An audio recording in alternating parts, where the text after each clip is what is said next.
ఇక ప్రజా సంక్షేమం పల్లెల అభివృద్ధి వైపు కూటమి ప్రభుత్వం పయనిస్తుందన్నారు ఏపీ పౌర సరఫరా శాఖ మంత్రి నాదెండ్ల మనోహర్. ఎన్టీఆర్ జిల్లా నందిగామ మండలం కేతవీరుపాడు గ్రామంలో మంత్రి పర్యటించారు. శ్రీ పార్వతీ సహిత సంగమేశ్వర స్వామి ఆలయంలో నూతన దేవత మూర్తుల ఉత్సవ విగ్రహ పూజ కార్యక్రమంలో ఆయన పాల్గొన్నారు. తన చిరకాల మిత్రుడు ఆహ్వానంపై స్వామివారి పూజ కార్యక్రమంలో పాల్గొన్నట్లు మంత్రి తెలిపారు.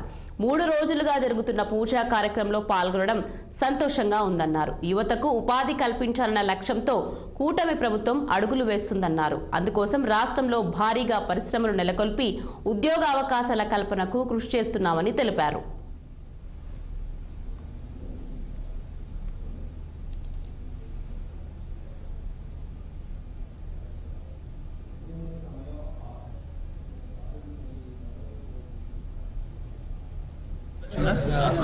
నందిగామ మండలంలో కేతువరిపాడులో విగ్రహ ప్రతిష్ఠ కార్యక్రమానికి నా చిరకాల మిత్రుడు శర్మ ఆహ్వానించినందుకు దాదాపు అనేక సందర్భాల్లో దశాబ్దాల నుంచి రావాలని కోరుకుంటూనే ఉన్నా కానీ ఆ సమయం ఈరోజు వచ్చింది.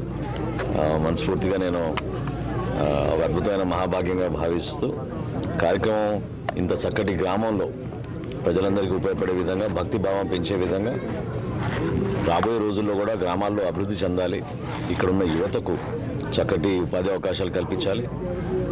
మా కూటమి ప్రభుత్వం చేస్తున్న ప్రయత్నాల్లో భాగంగా ప్రతి గ్రామంలో కూడా గ్రామాభివృద్ధి చెందడంతో పాటు సంక్షేమంతో పాటు ఒక నమ్మకమైన భవిష్యత్తు ఉండాలి. యాదాద్రి జిల్లా భువనగిరి మండలం